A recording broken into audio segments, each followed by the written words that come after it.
and good morning to everyone. Hey, I said good morning, huh?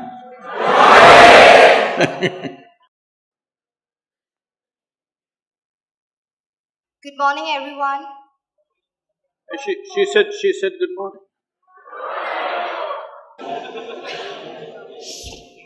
I would like to thank Sounds of Isha for this wonderful and mesmerizing performance.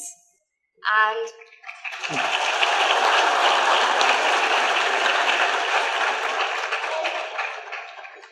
on behalf of IIT Kharagpur, I welcome the man of great prominence who has taken upon empowering the mankind with his knowledge and wisdom, Sadhguru.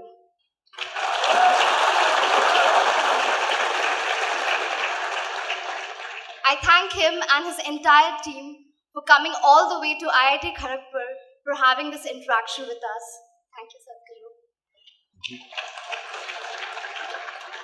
And now, without any further delay, we'll start with the questions which IIT Kharagpur is keen to ask to you. And before that, I give my introduction. Hello, everyone. I'm Shreya Satra, a third-year undergraduate from the Department of Electrical Engineering.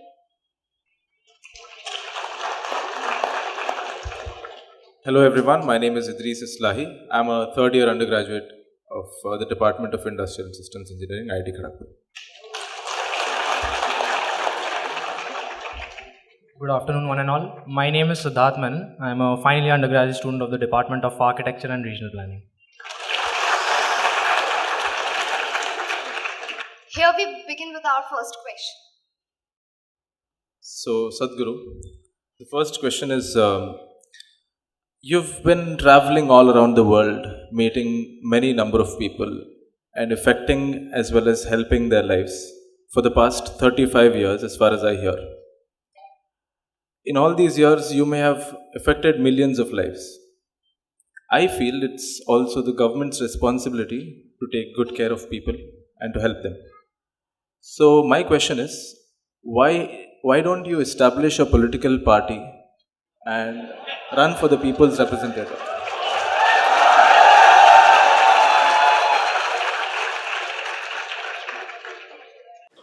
Well, we have a very distorted perception of what is politics, unfortunately, largely in the world, particularly in India.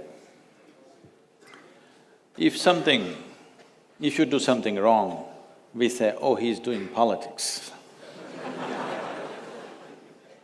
See what he's trying to push me into. But the real perspective of this is, politics means it's about policy making. That means you set the direction for the nation as to where the nation should go, what it should achieve, where people should get, essentially directing the ship. Well, if you look at a nation as a journey, we are going somewhere, somebody has to captain it. Well, I think it is one of the most significant things that needs to be done in the world in a most responsible and sensitive way. Well, unfortunately, a whole lot of them have not earned this. That today, it's become like this, if you utter the word politics, it looks like we are talking about something dirty. It's almost like that. So having said that, you okay? If I tell you a joke, it's all right. You're serious, man, that's why I'm asking you. This happened. 3 men who are in their older age who are retired. One was a surgeon, another was a general, another was a politician. They met in the old age home. And they had a golf game, it went all bad. So they thought at least they'll have some good gossip. Bad game, what to do? At least good gossip.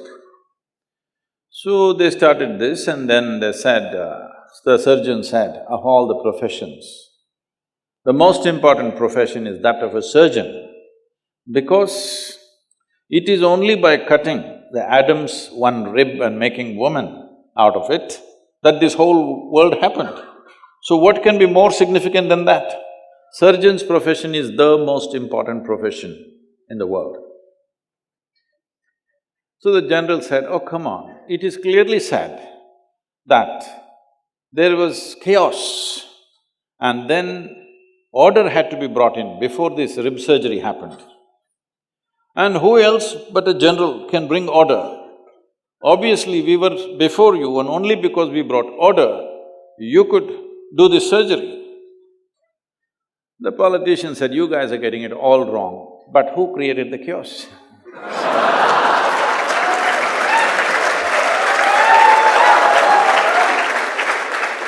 Well, that's not how it should be. That's not what politics means. Politics means sorting out problems, not creating problems. So, why should I not start a new party? You didn't tell me to join the existing ones at least, that's a good thing.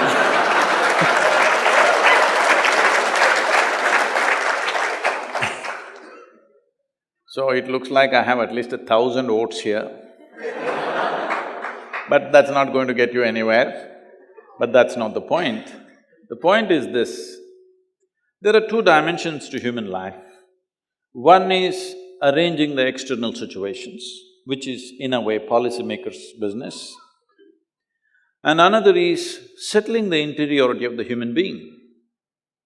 In this culture, we have always held settling the interiority of the human being far more important than arranging the outside. Because however well you arrange it, still if you are not organized well within yourself, still your life will be a mess. See, all of you, I'm telling you, I'm sure in IIT Kharagpur, there are 12,000 students, there must be at least 24,000 complaints. Hello? But the fact of the matter is, compared to any other generation ever in the history of humanity, you and me are living in the highest level of comfort and convenience and empowerment, isn't it so? Isn't it so? But still, no generation has ever whined the way we are whining all the time. We are not enjoying this organization. Never before in human history, human survival was this well organized as it is today. So this is the time for a human being to organize the inner aspect of you so that the external organization doesn't go waste. Why I'm saying this is, already there's enough proof in the world that people can mess up the most best organization on the outside, can be messed up by internal things. 38% of the European population is on psychiatric medication. Why I'm picking on the European population is, this is a society which has enjoyed longest period of economic and material well-being on this planet right now. Almost nearly 200 years they've enjoyed material well-being like no other society in the world. How they got that material is another matter, I don't want to go into that. Okay? But they have enjoyed material well-being for so long, and 38%. If you just withdraw a few medicines from the marketplace, the nation or all those nations can go crazy tomorrow morning. Yes? If pharmaceuticals go on strike, really, everybody goes crazy, how's this? You call this well-being? So one must understand, just organizing the external situations is not going to bring human well-being. You can organize comfort, you can organize convenience, you can organize survival, you cannot organize well-being. Well-being is something that you have to earn within yourself. I've taken it upon myself to bring human well-being because this is inner organization of yourself. This is very important, otherwise all the bounty that the science and technology has offered us will go waste. And this bounty has not come free. Let's say we're sitting in the comfort of this hall right now. If this hall has to come up, every worm, insect, bird, animal, plant, tree has suffered, isn't it? Yes or no? For every convenience that you and me are enjoying, haven't every other creature on this planet suffered immensely? Hello? And when we cause so much suffering, at least we must be well. We sit in this comfort and we're miserable. We had no business to cause suffering to them, isn't it? In pursuit of our well-being, we did all this in the world. Are we really well? We are the most comfortable generation ever. But can we claim we are the most joyful generation ever? Unfortunately, no, isn't it? That's what I'm trying to change. So, politics, there are so many people eager to do, we need to change them.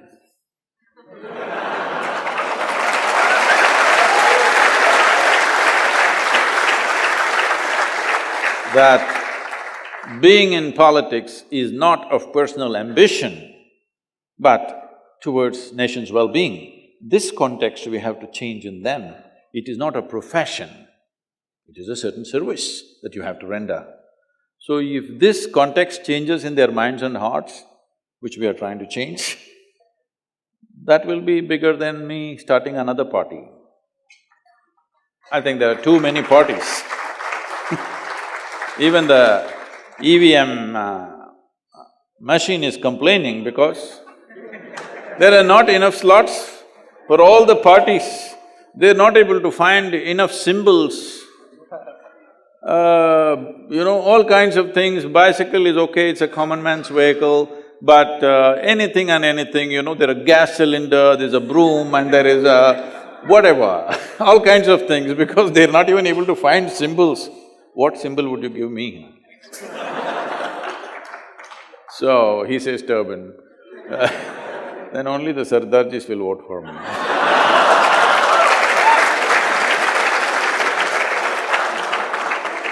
So, there is no need for one more political party. I would say there should be reduction of political parties in the country. Two or three or four, not 200 parties. It's just confusing the people, they don't even know whom to vote for. Because your chacha has started a party, how can you not vote for it?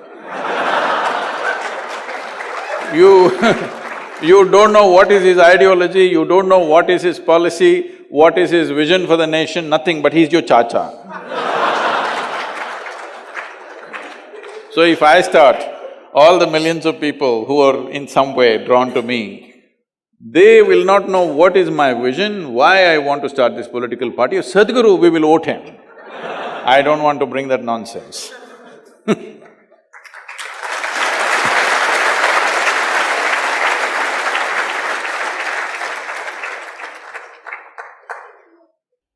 Sadhguru, I see myself relentlessly pursuing goals with a kind of a go-getter's attitude at times. And in other times, I am deliberately very patient and I wait for things to unfold in their own unique and beautiful way. I've had the pleasure of… What is it, you're talking about your love affair or your profession?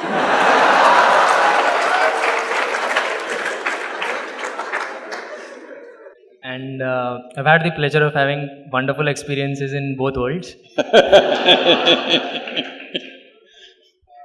So, what I would like to ask you is, according to you, what is a better approach to things? But where did you find this out-of-the-world girl? Both worlds, he's saying.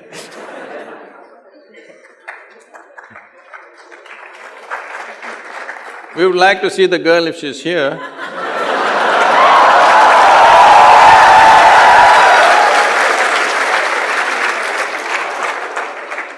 Well, see, in terms of doing anything in the world, well, we should know what we are doing, the capability, intelligence, all these things are there. But one important aspect that especially when you're young, you try to miss is the timing. If you don't time your actions right, even the best actions will go waste. Timing it. Is there… so people who don't know how to time it, they will look at the astrological chart and say this is good time, bad time, auspicious time, inauspicious time. Because it's 9 o'clock, your girl was coming, it's Rahu Kala, you don't look at her. Hey, it's bombed, your love affair is over. So those who don't know how to time their life, they will start looking for standard charts, what is good time, what is bad time. There's no such thing. Timing is most important. This is something I'm constantly striving with people around me to understand the significance of timing. They all think the significance of the action they understand, but they don't understand most of the time the significance of timing. If the timing is right, even a small action will produce a huge impact. The timing is wrong, even if you push so hard, only little will happen. So timing is very, very important. How do you arrive at this? This is a complex affair because you, first of all, let's only handle one aspect because if you go into the other, you will fall into the astrological charts. One aspect is, see, you as a human being, let's say you take 24-hour time, or if you want to take a longer time, let's say a week or a month if we take, in 1 month, 24 hours every day, 1 month long, 30 days. Are you in the same state of physical and mental competence? No. It's all the time going here and there.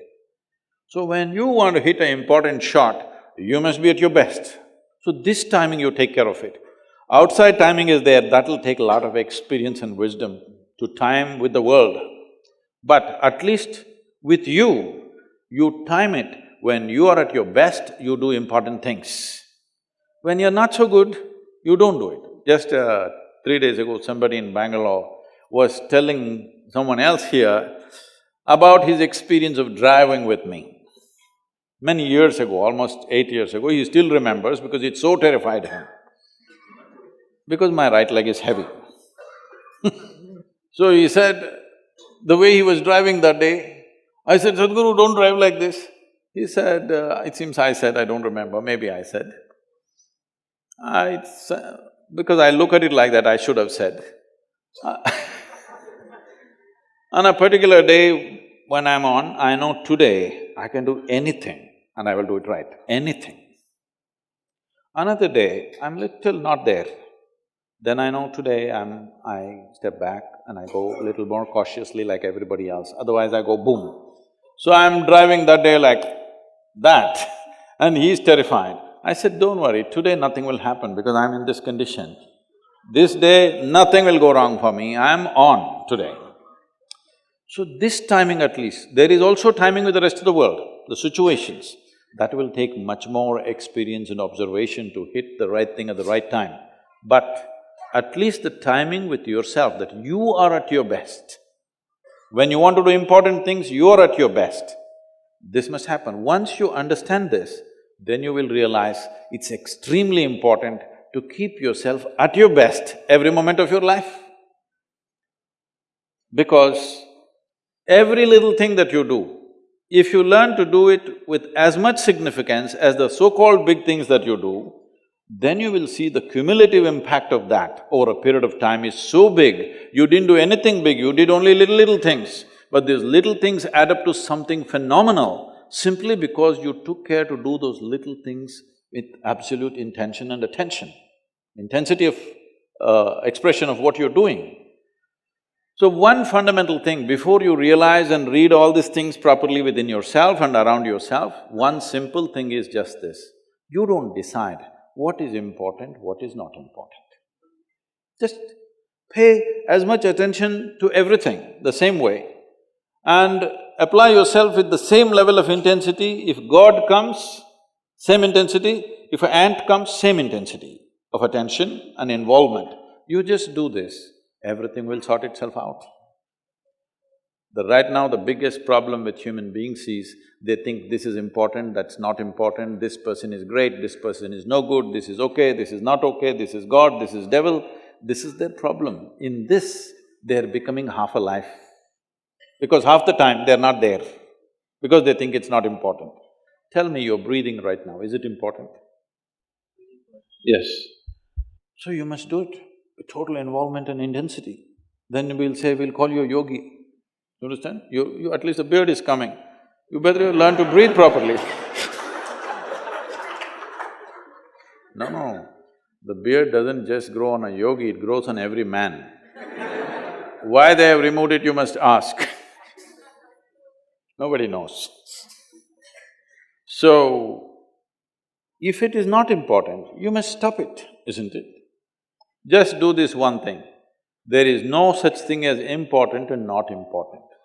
Whether you look at your friend or you look at somebody you don't like, you're doing something important or important in socially or not so important socially, as far as you are concerned as a life, every moment of your life is equally important. Everything that you do is important. What is not important, just don't do it. Why are you investing in your life? Why are you investing your life in something that you think is not important? You're doing something silly, let's say. I think it's not important, it doesn't matter. But you think it's important. Only if you think it's important, you must invest your life in it, isn't it? Otherwise, why?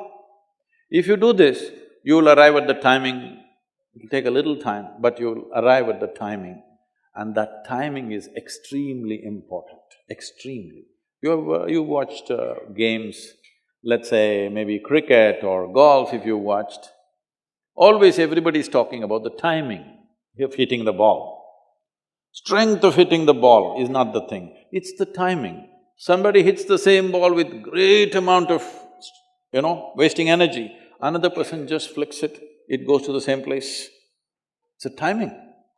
That is true even in your life. Timing is the most important thing because the time that you have in this life and the energy that you have in your life is limited. It's a limited resource. Nobody has endless energy, isn't it? Nobody has endless time. So, you have to time it right. First thing is to start observing yourself. When you're at your best, you must do. And now, if you observe yourself sufficiently, you will see you have to be at your best every moment. There's no such thing as this is important, this is not important.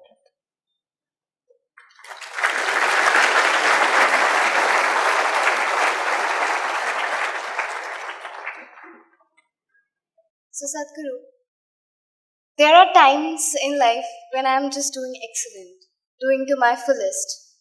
But then suddenly a feeling creeps in, which tells me that your downfall is near. It bothers me. Maybe you're just landing. Yes, and with this feeling getting into the system, my performance actually starts to deteriorate. So Sadhguru, how do we fight these inner monstrous voices? How many monsters do you have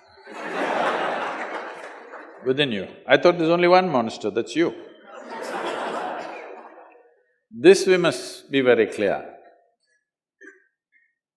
See, if you are hearing two voices within you, an angelic voice and a monstrous voice, this doesn't mean something fantastic has happened. This means you're either schizophrenic or you're possessed. Yes. You either need a psychiatrist or an exorcist. So, this is very important. This people are doing in the name of religion, in the name of spirituality, in the name of so-called modern solutions to everything.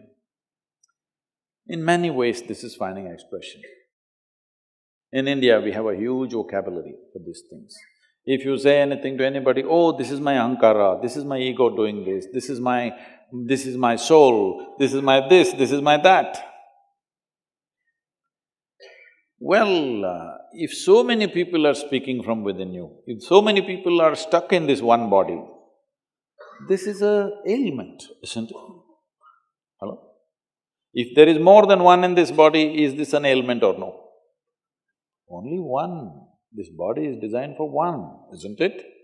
This is the most fundamental thing you must do. There's just you and you and you in this. There is no another. The moment there is another, this is a trick. Initially you play this trick. When something happens well, of course it's me. When something didn't happen, I don't know, some other voice, somebody else, my ego, my…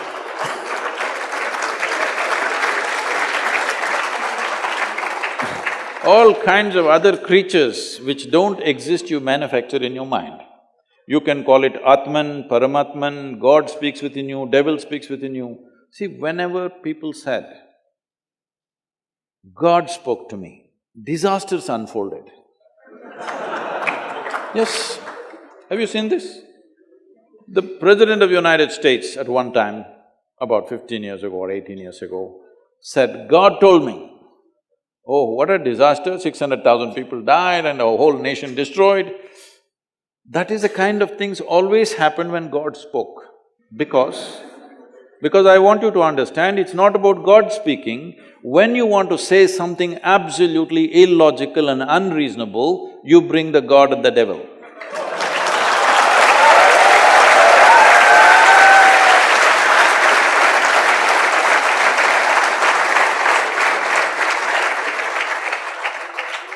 So, if there is more than one voice, you have to kill the other voices.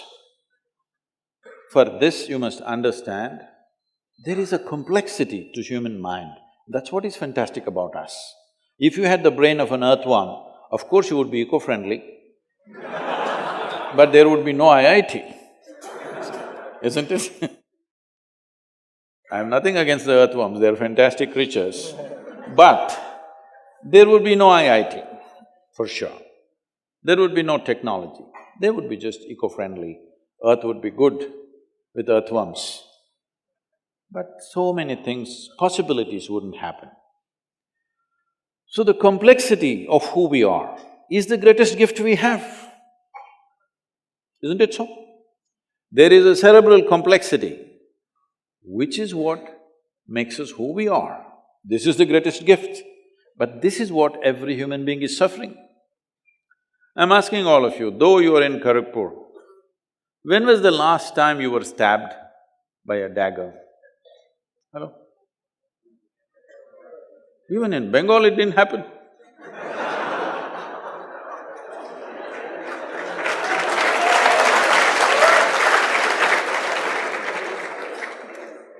They're really ignoring you, okay? Maybe the biggest thing that happened to you is a mosquito bit you. That is the level of suffering that the world is inflicting upon you. Rest of the suffering is all on self-help, isn't it? So why are you suffering like this? Because… I'll ask you a simple question, tell me yes or no. Because I'm also going to bless you according to your question. Do you want your intellect to be sharp or blunt? Okay.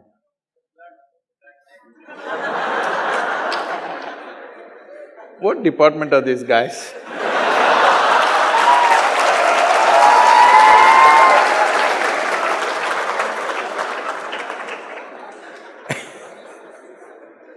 Oh. Is it political science?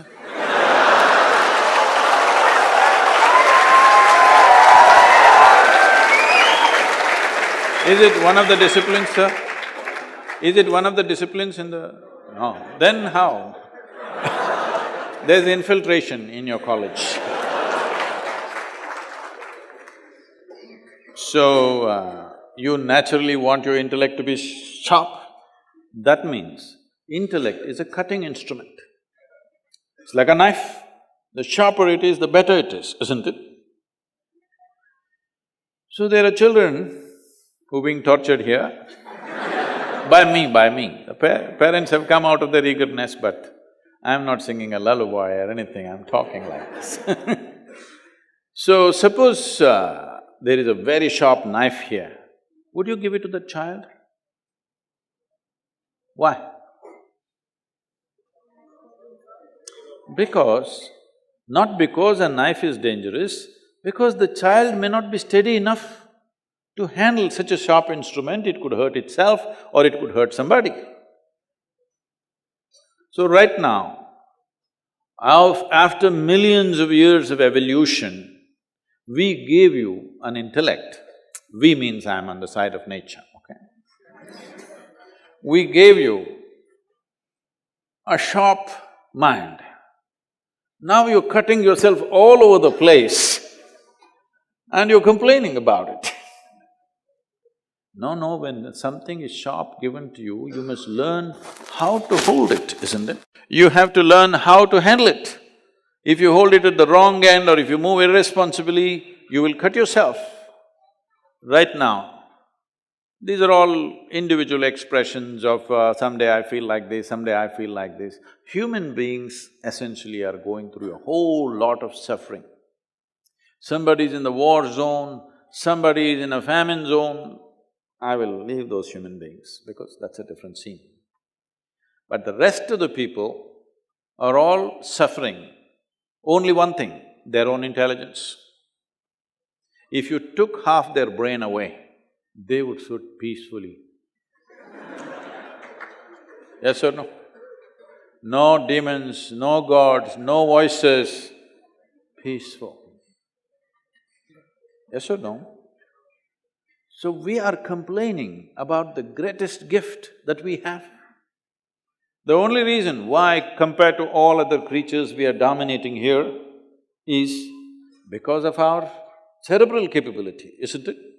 You're not as strong as an elephant, you're not as ferocious as a tiger, but the poor tiger needs to be protected today. It's no more a tiger burning bright in the forests of the night. Poor tiger, we need to save it because of the sharpness of our mind, we are able to just about do anything. And this has become the problem. So this has become the problem because we gave you a very complex machine and you not bother to read the user's manual and you're trying to handle it blindly. Now all kinds of things will speak. I want you to understand this. In the cases of schizophrenia, the largest number of personalities that have happened or manifested in one human being that they have studied, there could be more somewhere else, but what has been studied and recorded is 32 full-scale personalities in one human being has been studied and recorded, 32. That is like 32 people are living in this body and talking different languages and incredible capabilities. This guy speaks Bengali, that guy speaks Kannada, that guy speaks Malayalam, or like this. They just pick this up because everything that you heard somewhere is recorded. If you want each one of them, you can make it into a different personality. Right now, maybe there is no conscious memory of… Here in this… I'm sure in this campus, so many people are speaking so many different languages. If there are 3 Tamil people and they're speaking Tamil, you didn't understand a word of it, but it is recorded. If you want, you can make that into a person of your own and tomorrow start speaking Tamil. And that person knows Tamil. You as a person do not know. That's how complex mind is. It has a million chambers. You will never get to explore all of it. But the important thing is, you must establish within yourself, there's only one you.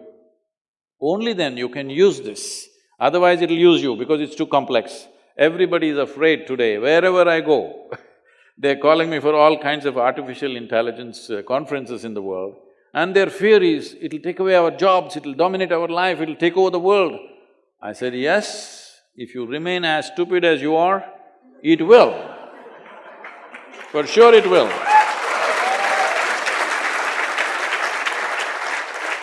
Because right now, your own intellect has taken over your life and destroying you, make you suffer for nothing. If I leave you alone in a room, all by yourself, if you're capable of being miserable, this means you're in bad company, isn't it? Hello? If I'm with you and you suffered, maybe it's me. But you're sitting alone and suffering, this means you're in bad company, isn't it? You have to fix that one thing, that this one is never bad company. This is the best company you have.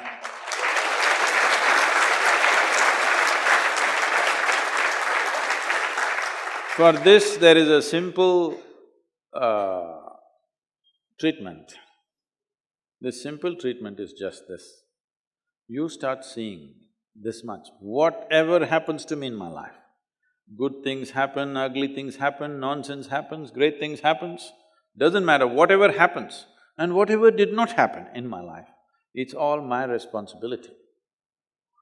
Now, there'll be only one person. If you see this is my responsibility, there'll be only one person. Otherwise, God will speak here, devil will speak there, Atma will speak from here, Paramatman will speak from somewhere else and they'll drive you crazy. See, most of the society is in different levels of madness. If you're alone and if you can suffer, you're in some state of madness, isn't it so? Only thing is, you're in a socially accepted level of madness. You have to graduate to go into a asylum.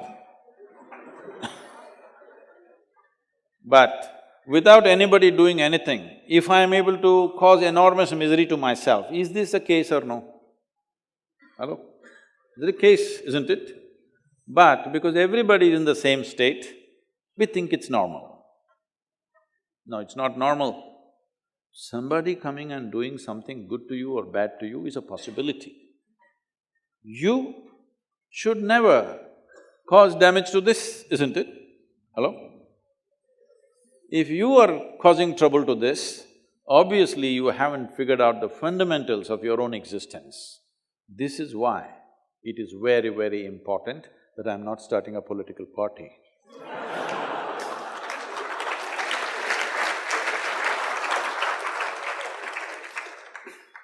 So, Sadhguru, I learned from my mentor architect that architectural interventions should not be just about minimizing ecological disturbance, but it must be instead about enhancing the very life that resides in a structure.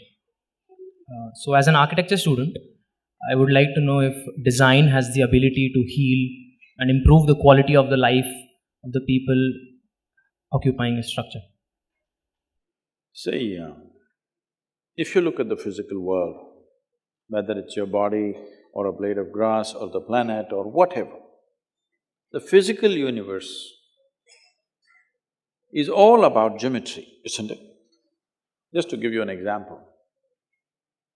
It's about 3 years ago maybe, and I'm walking through the yoga center, which is… people generally think it's very well, its architecture is unique and different. So I'm walking through for various details, looking at it. Then I see, in a place where lots of people come every day, there is a tree branch which was in a certain this thing. So I looked at this and I said, please cut this tree branch. I did not explain to them, I just said, cut it, and I went on. Then the next day I was leaving the country and I was not there for about a month and a half.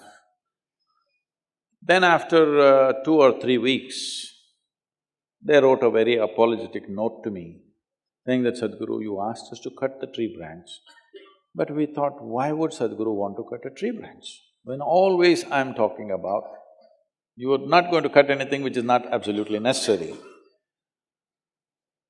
We didn't cut it, but the rain and winds came and it fell down. Fortunately, there were no people. If there were people, things would have happened, you know. We're very sorry, we don't know why you asked us to cut. See, how long something stands or how well something functions physically is only a question of geometry. I'm saying even your body.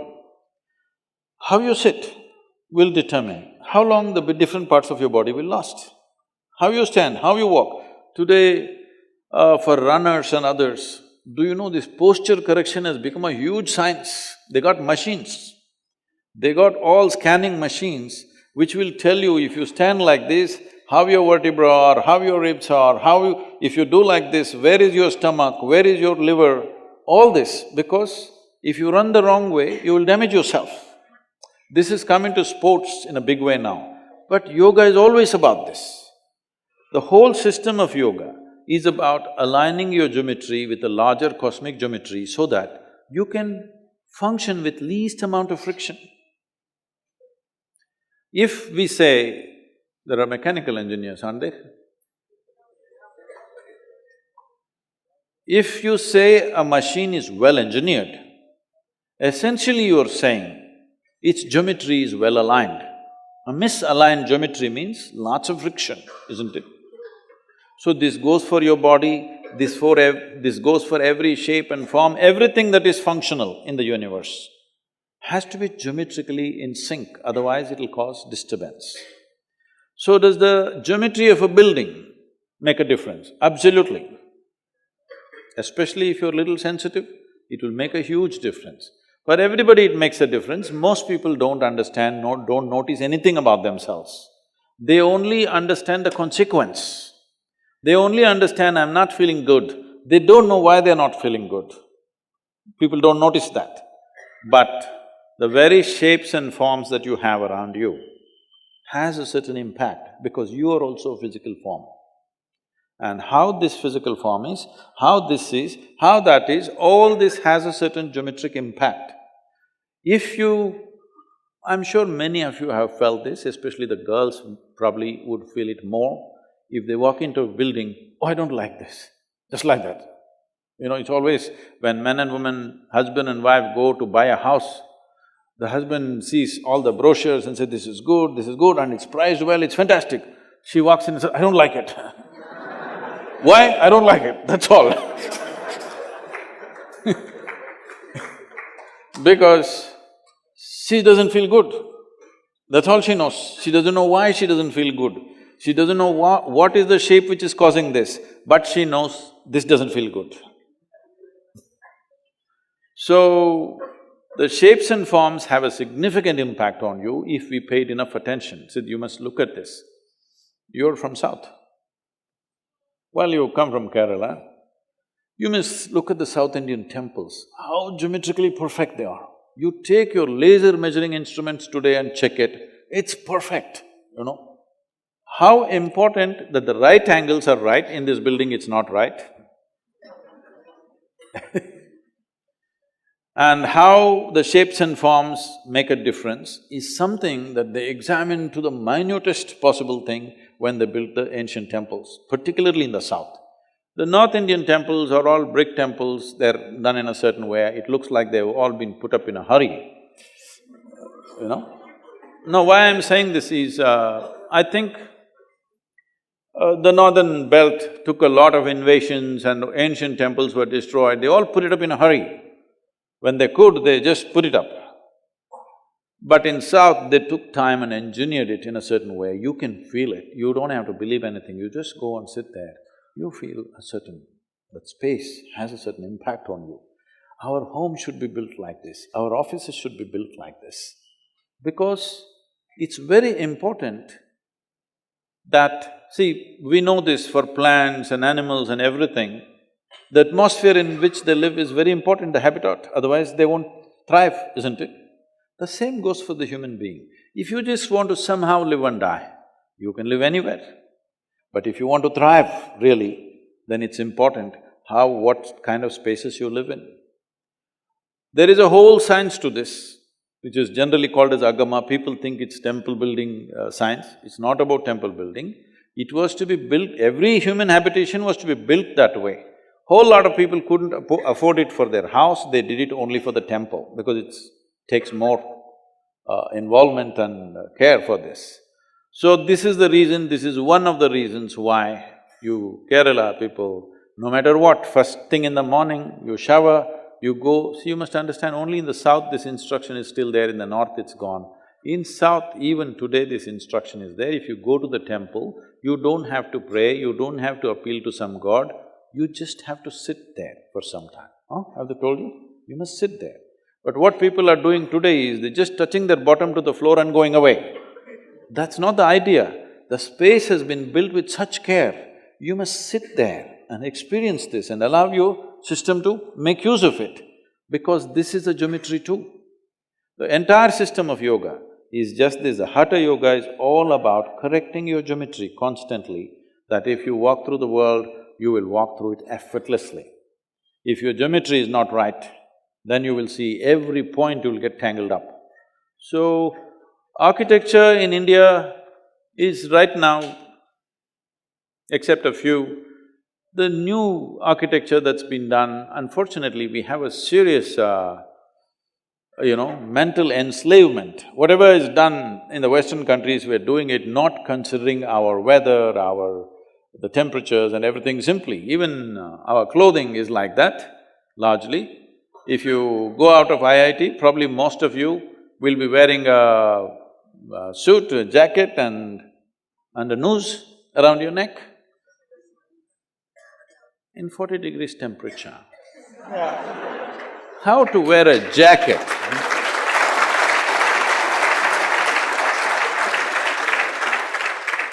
I was meeting some important CEOs and I told them, see, in your board meetings, it's compulsory in a lot of companies, they must be jacketed and tied up. I said, a CEO means people expect he will do the most sensible things. I mean, now we must understand, a large company means people have handed over their own money, their savings, their hard-earned savings to somebody and expect this guy to do the most sensible thing. But this guy wears thick jacket and a tie in 40 degrees temperature. I don't expect this guy to do sensible things. So, architecture is not just about the buildings, the very ways we sit and stand, the furniture, even our clothing is architecture in a way, all right? We may call it by different names, we may call it design, fashion, but it's essentially about shapes and forms. It's very, very important. It's time we bring it because last 50 years or so, since 1950, since this IIT, we've been in a survival mode, desperately trying to somehow make our people survive in this country. Now we have come to a reasonable levels of well-being, though it's not touch every human being, at least large segments have come to reasonable things.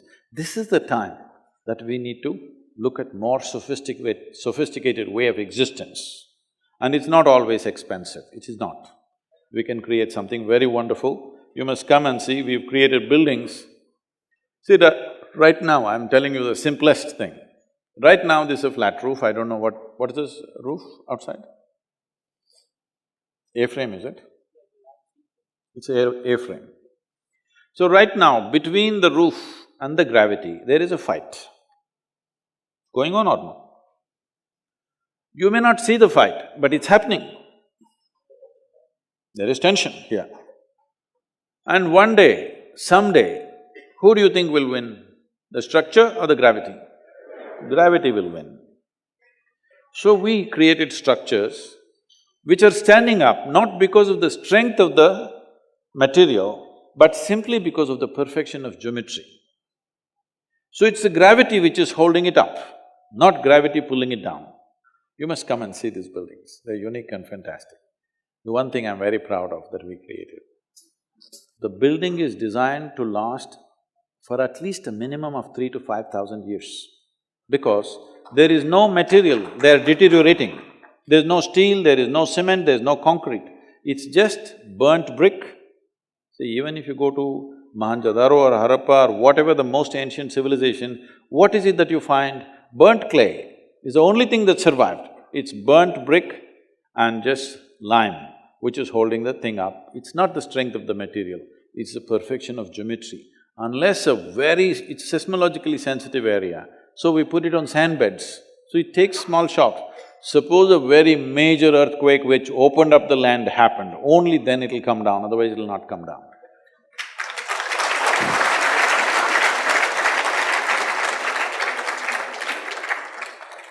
Sadhguru, I have a follow-up on this.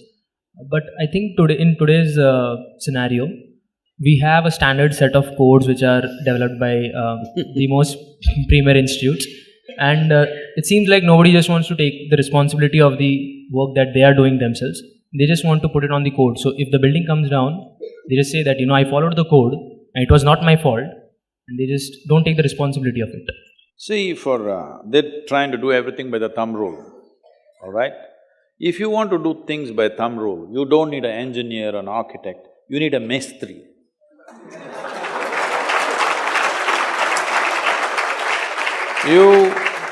You call yourself an architect because you think beyond the standards, and what they say, this big member is needed, you get the geometry of it right and put this big member and still make it safe.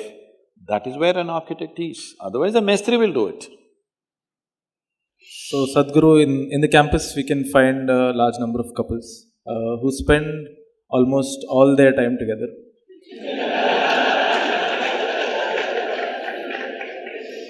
Now the matter is, when they separate, at least one of the two people has to go through a time when they are completely alone. And at that time, because they don't have the person they had for the entire day, negative thoughts start to come inside their head. So the question a lot of us have to ask is, how can we be both happy and alone? Because in my understanding, these are not two words that go along with each other. Oh, it's a popular question. Then you must find somebody out of the world.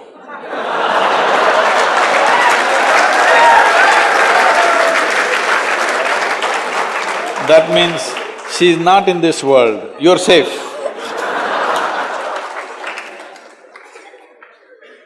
See, well, we must understand this.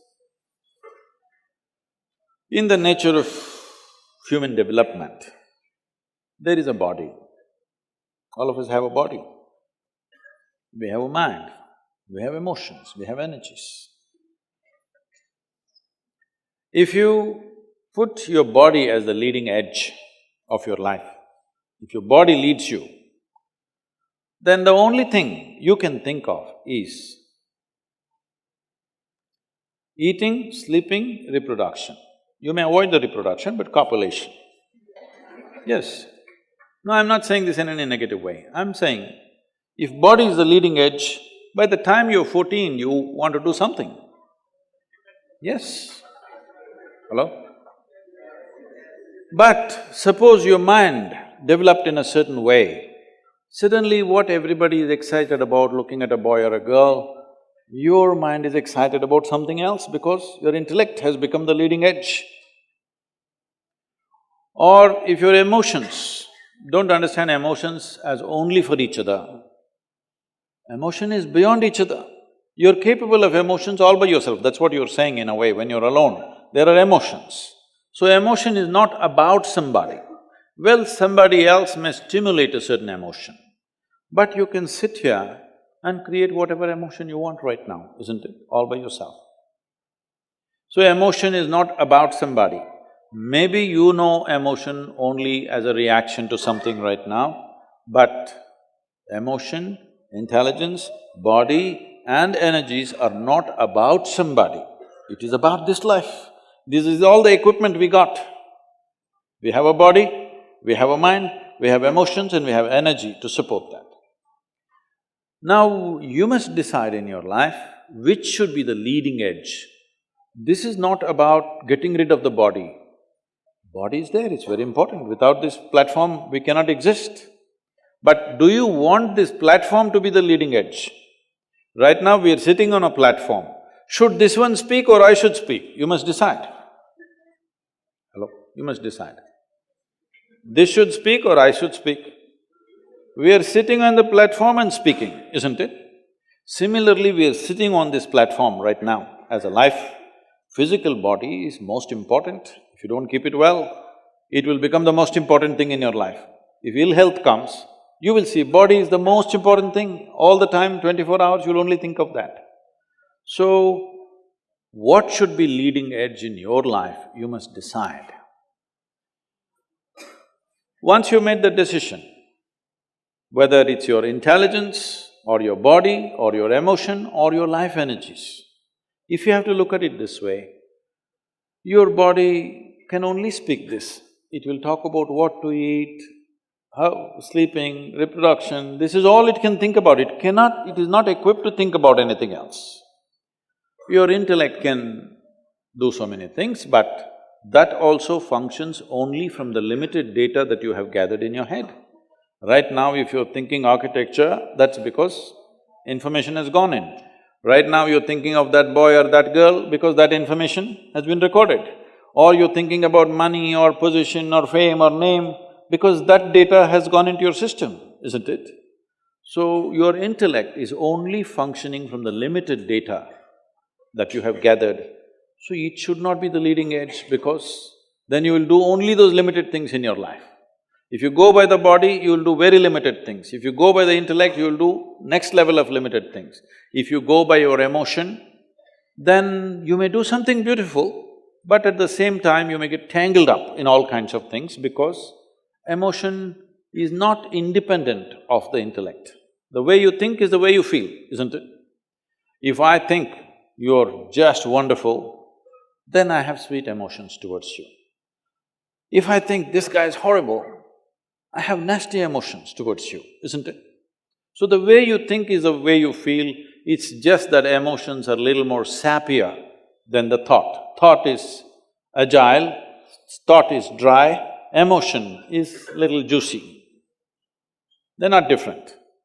But your life energies, every moment of your life, no matter what the hell you did, what the hell you did not do, your life energies have been constantly working for your well-being, never worked against you till now, isn't it? So you must decide which should be the leading edge. All others will follow, all the four ingredients all of us have. But what should lead your life? This you must decide. If you want to be led towards a significant life, then your life energy should be the leading edge, others should follow. If body is the leading edge, then the first opportunity you get, you will get entangled with something. And of course, your emotion and your thought will come and play havoc with all that. Is it right or wrong? I'm not somebody who looks at these things in a moralistic way, but this is a time of your life when you must build yourself up. You're in a little bit of a hurry to live. When you're in a hurry to live, you will lack wisdom. And this will play out in so many different ways. It's like this, the mango farmers in India have a certain wisdom. Bengal also produces mangoes, right? If you plant a mango tree, I've been a mango farmer myself. If you plant a mango tree, within the first 12 months or 14 months, flowers will come. So we go about meticulously removing every flower on the tree, not allowing it to fruit. If you leave it, fruits will come. So up to 3 years or 4 years, a wise farmer, up to 4 years, he will make sure not a single fruit comes. You have to remove every single flower, otherwise suddenly one fruit will come. If one tree among, let's say you have 100, one tree came up with a fruit, within 3 years or 4 years' time, you will see that is one tree which will not yield in the future because it lived too early.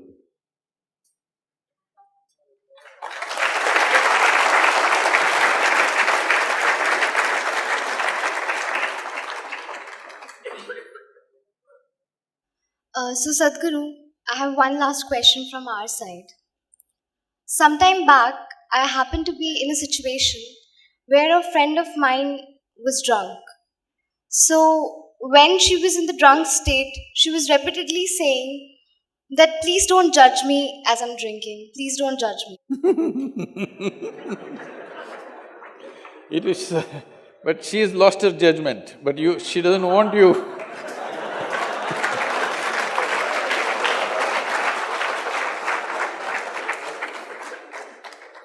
So my question is, whether it is alcohol or not, in life, why are we so apprehensive about being judged by others? And how can we not let this come on our way of being happy?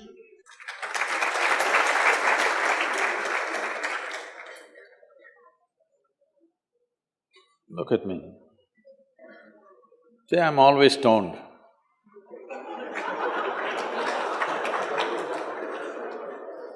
Never touched a substance, but always stoned. You can judge me whichever way you want.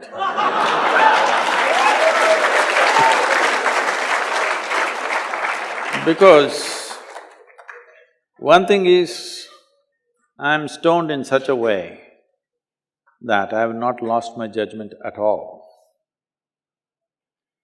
And at the same time, whichever way you judge me has absolutely no impact on me because I'm completely stoned.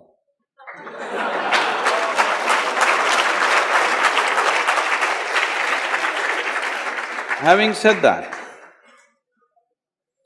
why this consumption of alcohol and drugs is growing the way it's growing in the world is…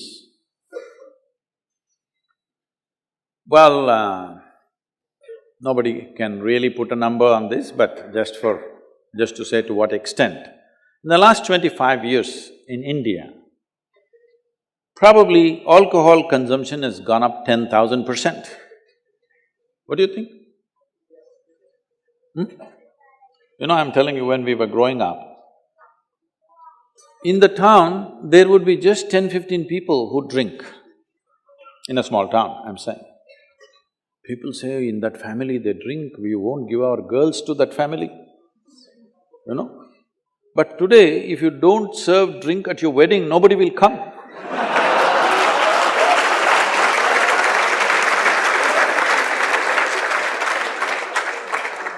So why this need for alcohol and drug has gone up so much? This is because the heavens have been collapsing. Yes. I was in Bangalore just 3-4 weeks ago. There were over 8,000 people doing a 2-day program with me. Just casually I asked, how many of you think you will go to heaven? Only 5 hands went up. Then I asked, are you all the hell people? No, it's just that both heaven and hell have collapsed in people's minds. This happened. Okay, I'll tell a joke too.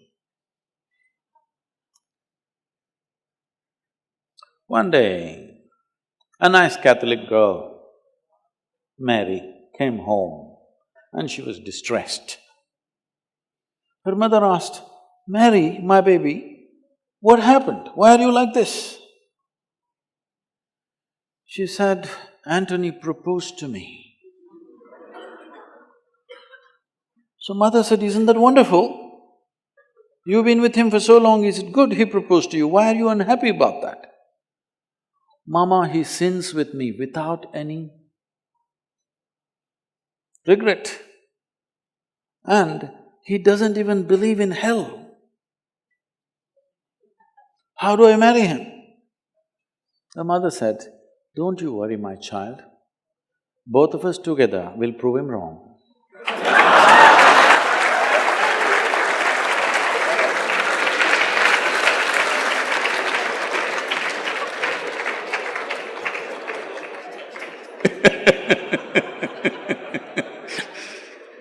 So,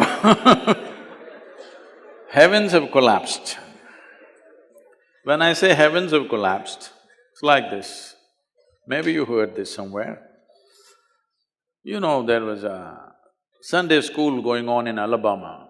Alabama is a very special state in the United States. So the local priest was going full fire. But unfortunately, the audience were not like you, they were all tiny tots. Catch them young policy. Full force he was going. He was enjoying his own rhetoric so much.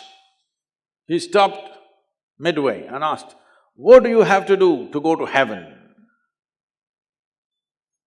Of course, little Mary in the front row stood up and said, if I scrub the church floor every Sunday morning, I will go to heaven. Absolutely. Another little girl stood up and said, if I share my pocket money with my less privileged friend, I will go to heaven. Correct. Another boy stood up there and said, if I help people who are in need, I will go to heaven. Correct. Little Tommy in the back bench stood up and said, you gotta die first.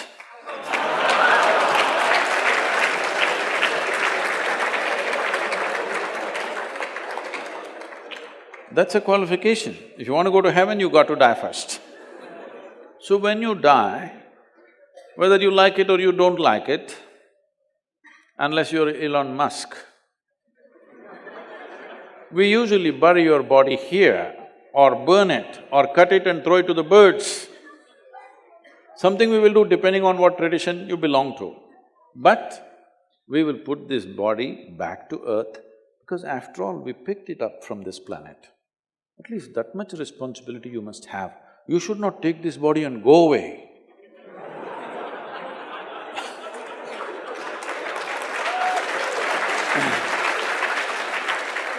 So, fortunately, nobody can take it and go.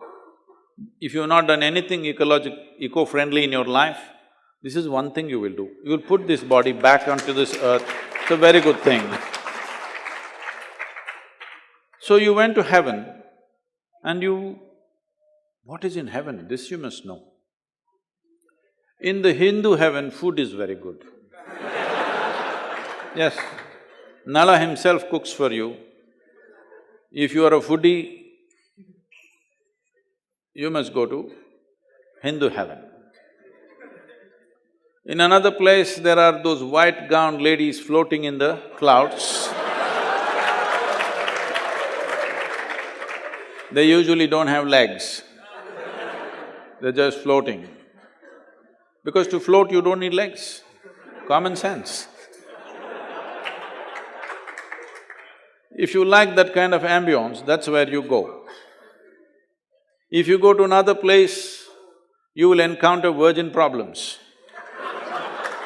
If that's what you want, that's where you go. But the only problem is, you don't have a body. When you don't have a body, what do you do with good food and virgins, I want to know.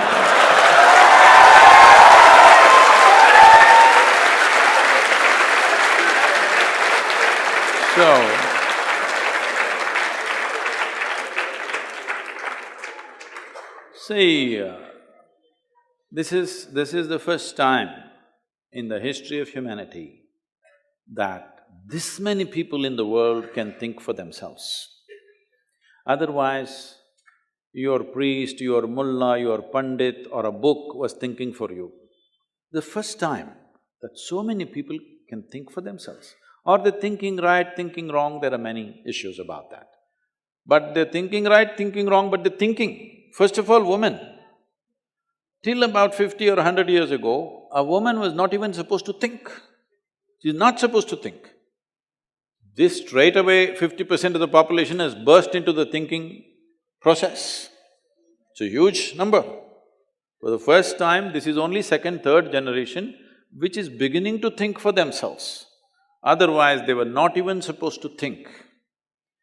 So when so many people are thinking, see, when you talk to somebody, you think somebody else is illogical, but in their mind, there is some kind of crazy logic functioning, isn't it? When you get into argument with people, you see this. You think you're logically correct, but the other person also thinks he is logically correct. He has his own crazy sense of logic.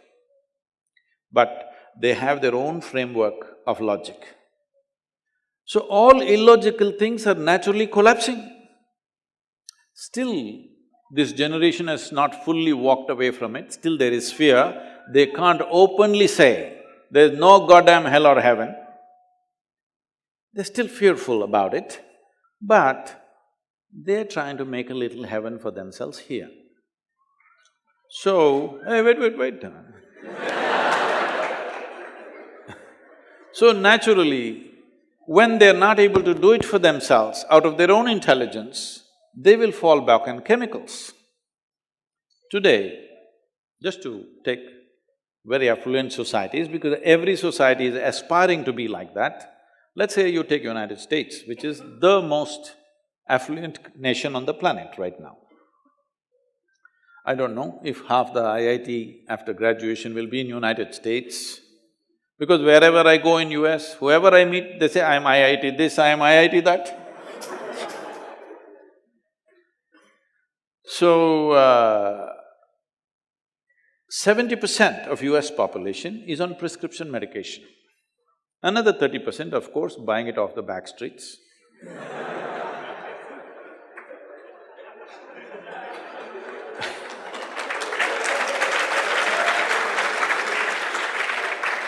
70% on prescription medication means, though… See, what is affluence? Let's understand this. Why an individual person or a society or a nation seeks affluence is, at first level, it'll give us a choice of food. If I'm affluent, I can eat what I want. Eating means nourishment. I can nourish myself well. When a man is poor, the biggest problem is, I'm not well nourished. So at first level, it is a choice of nourishment. At a second level, it's a choice of lifestyles. So you are the most affluent nation, you have an enormous choice of nourishment and an enormous choice of lifestyles. But 70% is on prescription medication. $3 trillion of healthcare bill, it can sink a nation, all right? It's bigger than our budget. Our GDP is only 2.7 trillion. $3 trillion worth of healthcare in America for quarter the number of people that we are. Most affluent nation. Obviously, affluence is not working. To be healthful, you need chemicals. To be joyful, you need chemicals. To be peaceful, you need chemicals. To be ecstatic, of course,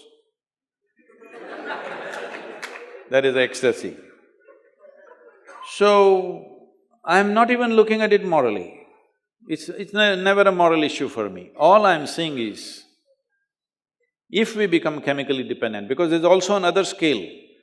The food that we eat is full of chemicals, the water that we drink is full of poison. Some genius came up with this idea that you can poison the water, kill all the bacteria and it won't poison me. I don't know where this idea came from. Some genius idea this is. Because on this planet, all life, whether a single-celled animal or the most complex creature, which is we are made the same way, essentially the fundamental design is same. What kills a bacteria also kills us, maybe it takes a bigger dose, that's all. Water is poisoned, air is poisoned. Air, I believe, will get purified in the next 10 to 15 years' time because a whole lot of movement is happening in that direction. Air we can handle very easily. The biggest problem is soil and water. So that is another level of chemicals. If 90% of this population right now is on chemicals, believe me, the next generation that we produce will be a generation which is much less than us. If we produce a next generation less than ourselves, we have committed a crime against humanity. Because the next generation must be at least one step ahead of us, otherwise we've lost it. We've lost the entire process of civilization when we produce a next generation which is actually less than us. So, we are heading towards this rapidly unless we teach individual human beings how to simply sit here and be blissed out. Stoned enough or no? Just look at me. But am I conscious enough, alert enough, clear enough? If there was a way to intoxicate yourself without losing your judgment, without losing your awareness, without losing your intelligence, it's a great thing. Intoxication is a fantastic thing. Only problem is, it takes away your judgment, it takes away your intelligence, incapacitates you. That is the problem, isn't it? Because life is about enhancement. Life is not about crippling yourself. Now in the name of intoxication, you're crippling yourself, all right? This happened. Shankaran Pillai was walking in London. You know London? He just came out of an Irish bar and he put one leg in the gutter and kept on dragging and walking late in the night. The London bobby, the policeman, came, looked at this and said, "Hey, you look totally drunk." The Shankaran Pillai said, "Are you sure?" He said, "Absolutely, you're drunk.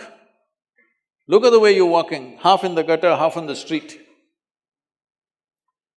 Shankaran Pillai said, "Thank you so much.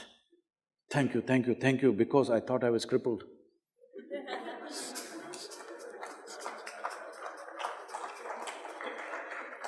When people are drunk, they're crippled, isn't it?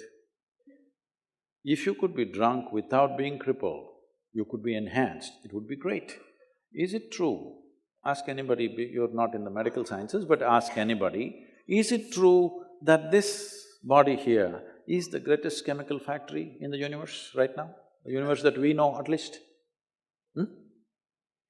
Only problem is you're a lousy manager. If you know how to manage this, you would be like me, always blissed out. Anybody can say what they want, anybody can do what they want. This is like this only. Because I have not given this privilege to anybody, that somebody can make me happy, somebody can make me unhappy, somebody can make me miserable. Right now, you are a consequence of other people's opinions. Where do you plan to go like this? Anybody can ruin you. You went outside, somebody told you, Shreya, you are the most wonderful human being we have seen. Then you were floating on that cloud, what number? What number? 9. Oh, in South we do 11. You were floating on cloud whatever number, and you came home, people at home told you who you really are. And the cloud will crash. No. It's very important that neither this way or that way, we listen to everybody because we could be doing something wrong. Hello? Any moment we could be doing something wrong, so we listen to everybody. But what they say will not determine how I am. Never, ever. This you must fix and you must tell your friend when she's not drunk. Because otherwise she won't understand. Thank you, Sadhguru, for answering our questions.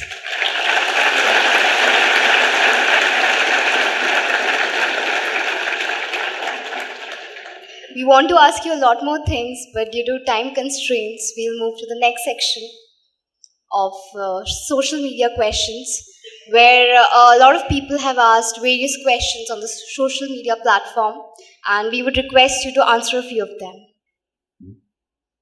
So the first question is from Georgie.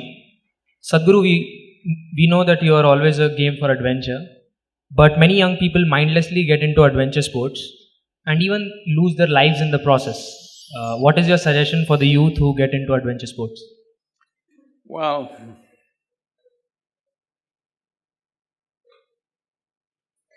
I have no right to advise anybody on this arena because I did everything that could have killed me 24 times.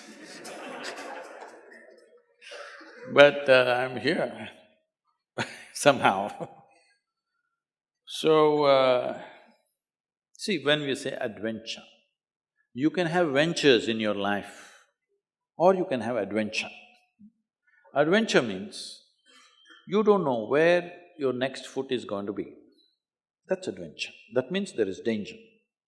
No danger, everything safe, there is no adventure, isn't it? It's a venture. I'm not against ventures, but you're talking about adventure. That means you want to step into something that you don't know, isn't it? If you step into what you know, unpredictable, that's not an adventure, that's just an activity. So, I must tell you this. Why should I tell you all this and make some crazy people do something crazy? Well, one thing, my father, the physician, and constantly worried about me. His greatest worry was, he would knock his head and say, "This boy has no fear in his heart, what will happen to him?" I've heard this dialogue right from the age of 5, 6. He has no fear, what will happen, what will happen?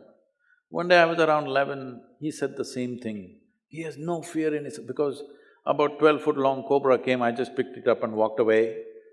So he this is the first time he's seeing, I've been doing since I was 6. The first time he saw. And then he had a Vespa scooter. From the age of 9, I've been riding it without him knowing. I was cleaning it for him, but I was riding it. So one day, it's in front of our house, the road is slopey like this. I'm just coming in, putting it in the neutral gear, and I'm standing on the seat and coming like this on the Vespa scooter. He saw me and his heart broke. So he said, "This boy has no fear in his heart, what to do?" Then I asked him, when did fear become a virtue? He said, see, I told you he has no fear. So why are we thinking that we have to enter life fearfully? If you're fearful, fear is one of the worst emotions that people go through in their lives. Why fear happens is, you are imagining something that's yet to happen. Hello? You're imagining something. So what you're suffering is not some situation, you're suffering your own imagination. No, imagination is a fantastic thing. You're an architect, you must imagine, but if every building that you imagine, if you fear it may fall down, it'll drive you crazy. Even in architecture, there is adventure, isn't it? You must see Ranakpur. Have you seen Ranakpur in Rajasthan? You must see. Ranakpur also has Kumbhalgarh within 20 kilometers. It's the second largest wall on the planet. Most Indians know because we keep all the things that we should be proud of a secret.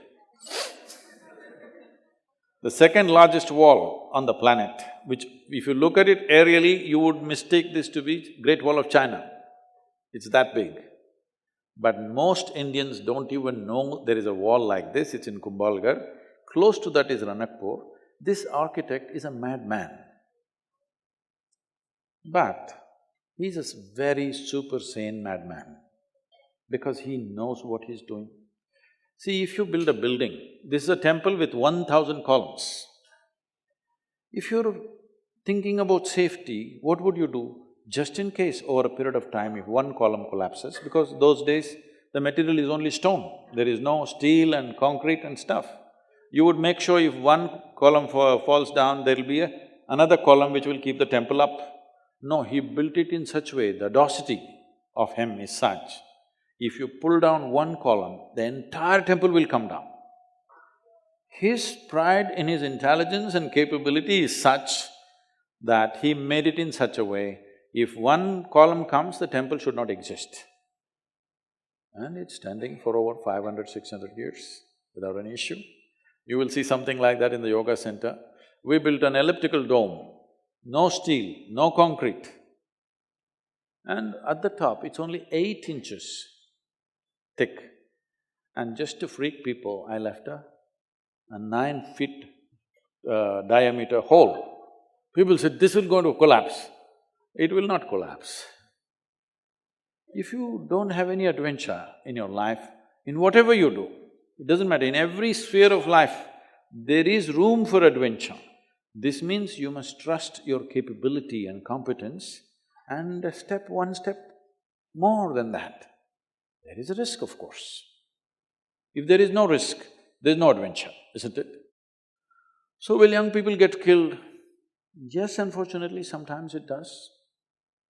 Before I became 35 years of age, at least 12, 13 of my friends died. Some in motorcycles, some in hang gliding and all the things we were doing together, some of them died. Well, they didn't kill me, but could I live without having done all those things? No. Even if one of those situations had ended me, still I would do it. Not simply out of egoistic jingoism that you want to do something others cannot do, it's not about that. It's about stretching yourself beyond your limits somewhere. But today, the world is far more organized, there's a whole lot of equipment. When we were doing it, crazy things, we had no equipment of any kind. We just did things just like that. But today there is safety equipment, there are systems, there are nets and there are so many things. Well, one of you should start a venture in adventure and bring the right equipment and everything. See, right now, some of the young boys, when they get the two-wheeler, they want to do some stunt, as I was doing, standing on the scooter and riding. They want to do those things. I'm saying, if you cannot stop them, only thing is, they should not be doing it on the street. We must create a space where they can do it with a reasonable amount of safety. Is it 100% safe? No. Nothing is 100% safe. All of us are mortal, isn't it? But we must create reasonable levels of safety where youth will go through adventure with the minimum amount of risk. No risk adventure, there is no such thing. I was one person, people were very surprised when I spoke for Jallikattu in Tamil Nadu. They said, Sadhguru, you cannot say this. I said, see, are you capable of building sports arenas in every village? Can you make them play football, this one, adventure sport, everything in the villages, can you? There's really nothing. The only thing that they have is a traditional sport where once a year they play, which is risky, of course, but it comes from a tradition of doing something. It's risky for the animal, it's risky for the man, actually more risky for the man than the animal. When I spoke for it, everybody resisted, you can't say this. I said, see, youth without any sense of adventure are not youth. You can already bury them as old men. They have to do something, but this does not mean they have to do wild things on the street. We can create situations and spaces where they can do this with reasonable amount of safety. There is no absolute safety.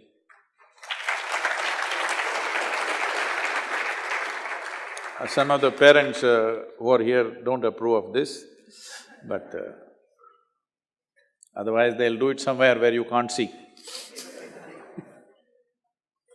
This is one thing I noticed in United States, especially our center is in Tennessee, so I'm just seeing this. If you go to your shop, I go to your motorcycle shop, and I see they made motorcycles for 3-year-olds. They actually built motorcycles for them. 3-year-olds are riding full on in the dirt bikes. I thought, this is great, parents are standing there fully helmeted, jacketed, everything, they're riding. This is great because this needs to happen. Otherwise, they will do something wild when they are 15, 16, without any training, without any preparation, without the safety equipment, then we don't know how it'll end. Thank you, Sadhguru. Now, the audience is very ecstatic about asking questions to you, and now we open the floor for the audience. First question, please. Hello, I Sadhguru. I'm Dheeraj. So, The microphone, you must hold it like Lady Gaga, like this. hello. So, my question is, we live in the times when artificial intelligence is poised to surpass human intelligence. And even people from the scientific community, they stand divided on this front that whether it will be proven as a threat or just an enhancement. As you spoke, even Elon Musk is skeptical about that. So what are your views upon it? Like, where do you stand? See, do you remember when they installed lifting cranes and gantries in the ports of Bengal? The trade unions all protested, they're going to take away our jobs. Do you remember those times? That was a time where thousands of men would carry sacks out of a ship. One ship unloading means 15 days, 25 days like this. Though at that time the ships were much smaller, sacks, one man carrying one sack and all kinds of problems with it. Today, I was recently visiting one of the largest ports in the world in India. You must find out which one it is. And they told me, right there, they were unloading this vessel. It is at 225,000 tons. I asked, how long does it take to unload? They said, we have the record in the world that we unload a ship like this within 24 to 26 hours. Because the cranes and the gantries are such, they will lift that kind of weights and just put it out, everything is in a container, it's just coming out. But when these containers and these cranes came, the labor unions across the country protested because our jobs are going to be taken. I'm sure now they're all happy, they don't have to carry those bags. Similarly, if artificial intelligence comes, I'll tell you my experience of artificial intelligence. I was probably 12, 13 years of age, 13 I think. It's not like you people, all of you have smartphones and stuff. Those days, somebody shows me a flatbed calculator. Those days, only two companies making these calculators, at least in India, what was available, Sony and Panasonic. For this also to get it, you need Haji Mastan. He has to smuggle it in, otherwise you won't get it. By normal means you can't get it. So, Sony was very expensive, 125 rupees. Panasonic, if you went and bargained in that so-called Hong Kong bazaar or Burma bazaar or whatever, you would get it for 90 rupees. So you buy this calculator and somebody brought it, first time I am seeing. They do tuk tuk tuk tuk tuk into tuk tuk tuk tuk tuk tuk. I said, what? Why the hell are they torturing me in the mathematics classes? When this stupid machine, 90-rupee machine can do this, why are they torturing me for 10, 12 years, teaching me how to add, how to multiply? So that day I sat and dreamt, if there was another machine like this for science, for chemistry, for physics, for everything, I don't have to come to school. That was my dream. It's going to come true shortly. See, it helps. It did not come true when I was going to school, but it's going to come true very shortly. Don't you find this Google lady, though you're in IIT, this Google lady seems to know more than you any given day? Hello? So it will come, what you're going to learn in 25 years of education is in this much gadget. Today there are phones with 600 GB of memory. You're not a match for that, isn't it? So this is the problem with our education systems, this is a terrible European influence on us, that we have been made to believe, most human beings are believing that memory is intelligence. Memory is not intelligence. Memory is just information. If you misunderstand information as intelligence, then whole generations have paid a price for this, except a few human beings who spoke in a big way in every generation till now. Rest are all a big drag. I'm telling you, in every human being, there is a genius. The question is, they must find the right habitat, right atmosphere for that genius to blossom. But right now, if you go on imposing loads and loads of memory on their heads, their genius will never spark because they misunderstand memory as intelligence. Because if you have some information that the guy next to you doesn't have, and you just speak it out, he thinks he's a fool and you think you're smart. This is the difference between a city boy and a village boy. You know, a city boy is looking smart not because he's more intelligent, simply because he has more information in his head. So these people who have been faking intelligence for a long time, they are all going to become redundant once artificial intelligence comes, because a stupid little machine is going to have more memory than you can ever imagine possible, all right?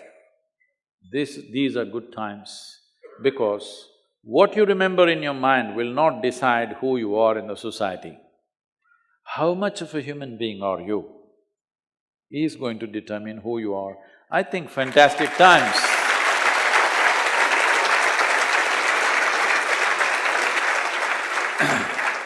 I think fantastic times for humanity is just about coming. I'm asking you, suppose you were working in one of the ports in Bengal and you were carrying those bags, heavy bags, back-breaking loads, and after 100 years you came back and saw all these loads are just being lifted and put on the truck just like that in 2 minutes, what you carried entire day. Would you not be fascinated and fantastic? That's how you will feel if after the artificial intelligence has come, you come and you realize you don't have to go to school. You don't have to gather all this nonsense. All these idiots who read 2 books and acting very smart in the world, they will all go. You have to exercise your intelligence, otherwise you will not survive. It's great time.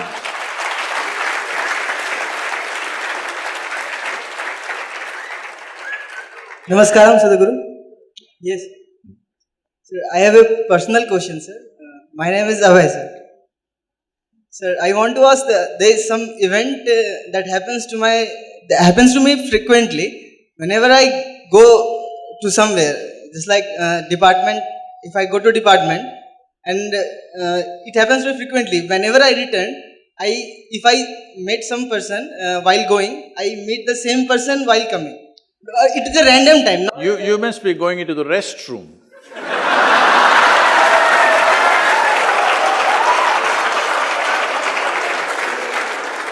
But it happens very random. Even if I go in the random time, I meet the same person on the same path, sir.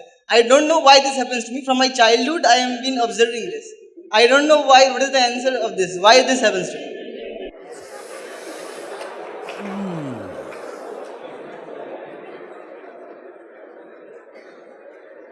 No, when I said restroom, I was not trying to say some bad place.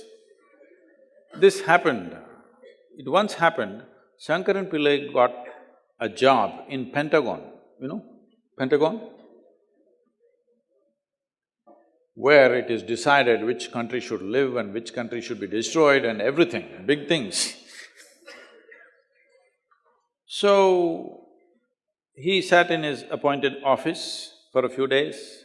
Then he moved his table and chair to the corridor and went to all the penta corners. After much moving around, as he was moving around, the entire Pentagon staff became suspicious. Is this some kind of a agent or somebody? Why is he moving his table and chair all over the place?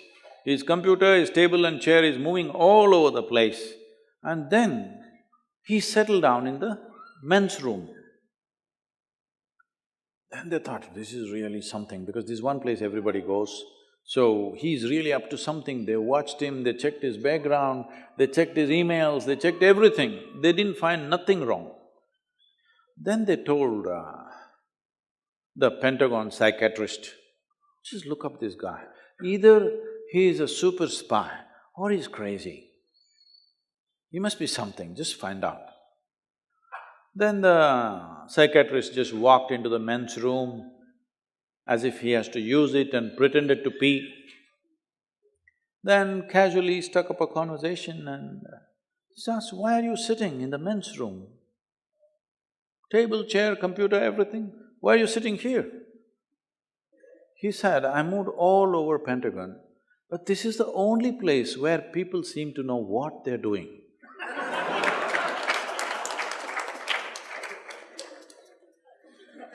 So, maybe your department… Today, I was not knowing that you were coming. When I was going to department, I met one friend. But while returning from department, I met the same friend, not on the same regular time. I lived at a random time, and he met me and told me that Sadhguru is coming. So this happens to me from very frequently.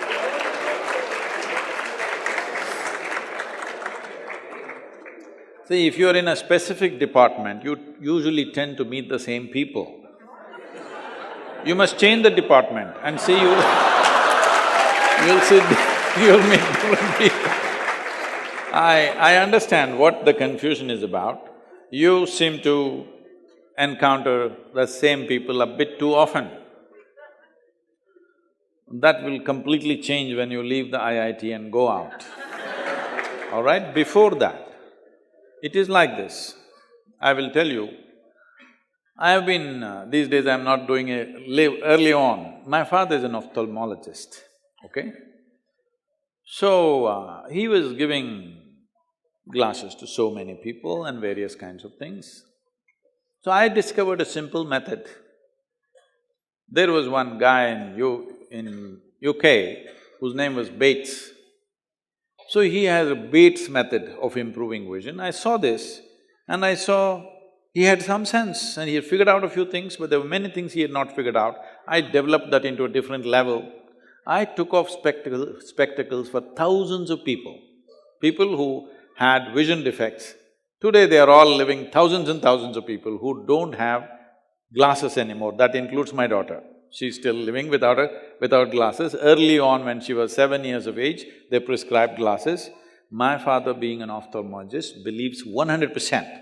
Once you have short sight or long sight, there is no way that you can take it away. This is the medical conclusion.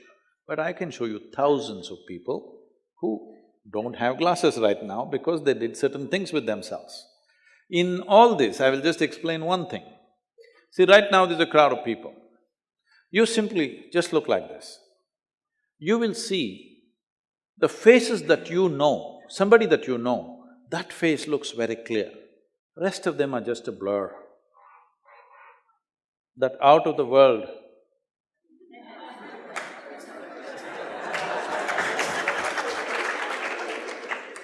and we would like to see her, because your vision is seriously aided by your memory. There are stories, we don't know to what extent because they were given to telling all kinds of stories. They say when the first ships from Europe went to North America, the tribes saw the people, but they could not see the ship.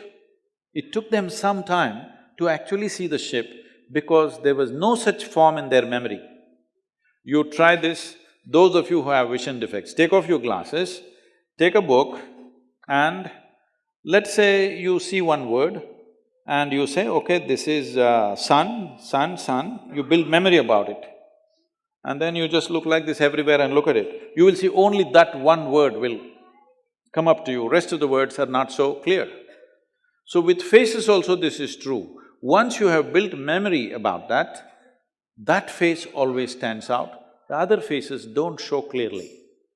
So it could be possible, 10 people pass by, you don't pay much attention, but the face that you know, immediately you recognize. Immediately you notice that face to be there.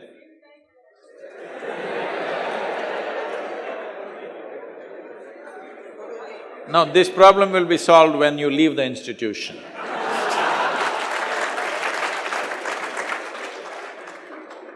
People are very enthusiastic about asking questions, but Sadhguru, as hello. we are running out of time, we will be taking one last Yeah. question. Thank you for this opportunity. I'm excited to talk. So, my question is, even if we are 100% sure about the internals, like even if I'm 100% exuberant, but still we cannot get the opportunities we want, and the luck factor is there in everybody's life. So, is there somebody else, like other from the other dimensions or other than the physical, who's controlling it, or is it does the life just happen like that? Like the luck factor and the opportunities we get, we cannot control it. What is the level of influence the stars have on you? No, I'm not asking that. Like the opportunities. No, luck means usually people look at the stars.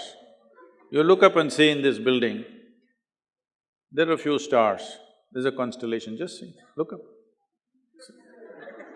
So how much role do they have? No, I'm not asking that. Like the opportunities we get are purely. I get you, I get you. So who controls them, and can we control it? See,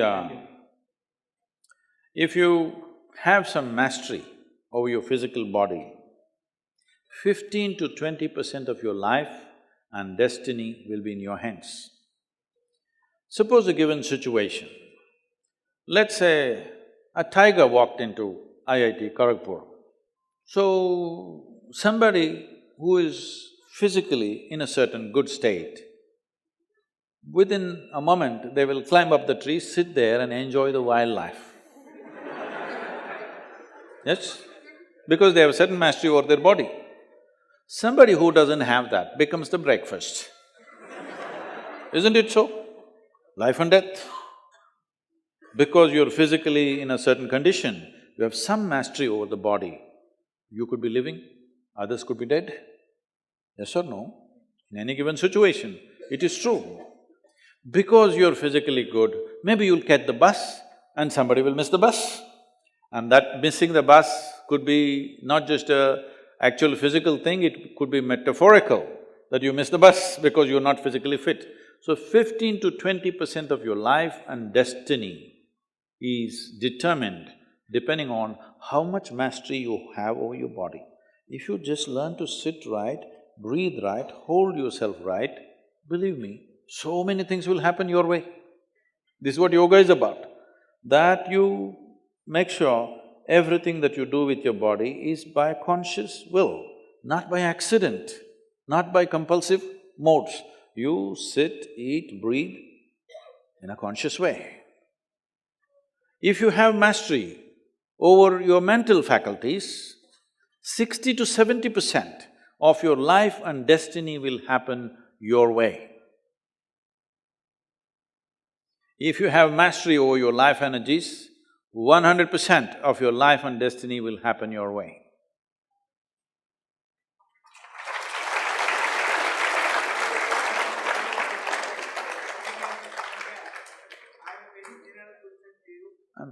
She is the boss, sir, here. Program to you, first of all. I have gone through most of your YouTube recordings, but I found that most of the questions which you are answering of your inner experience, because of that inner experience, answer is very beautiful. But when somebody tries to follow it, it becomes confusing. I'll give you an example. They have said about Karan, judging the perfect time. I got it, I got the question. No, I understand the question. Do I look like somebody who cannot understand the question? You have to explain it to me. So, there is an inner experience. Well, I'm glad you recognize that. It is the inner experience which makes life lucid. That is, everything is not a struggle. If you picked up bits and pieces from so many people around you, if another piece comes, which none of them gave, you'll be again confused eternally. So you will naturally structure your life in such a way that your life becomes a cocoon where only expected things come your way, unexpected things don't come your way. This is what most human beings are doing because unexpected things are seen as googlies which will get them out.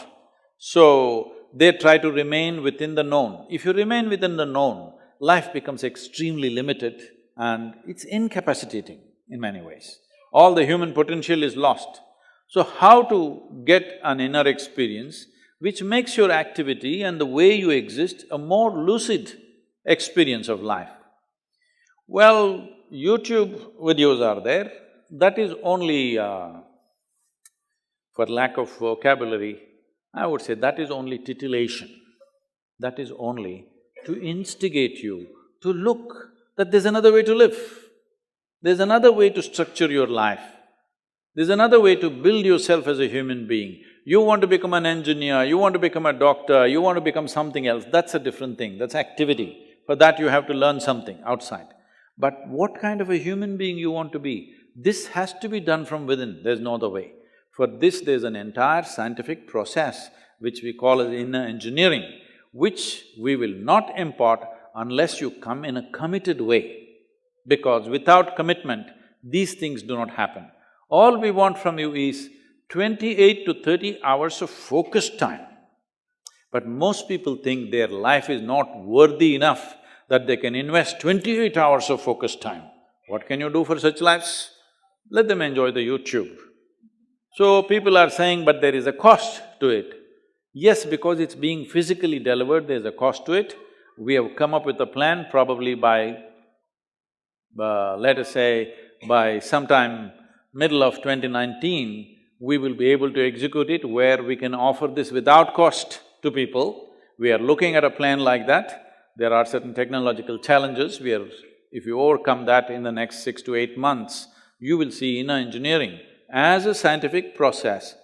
Most of it, except the yogic part of it which needs to be initiated, except that, all of it will be available to everybody free of cost in about 16 different languages across the world.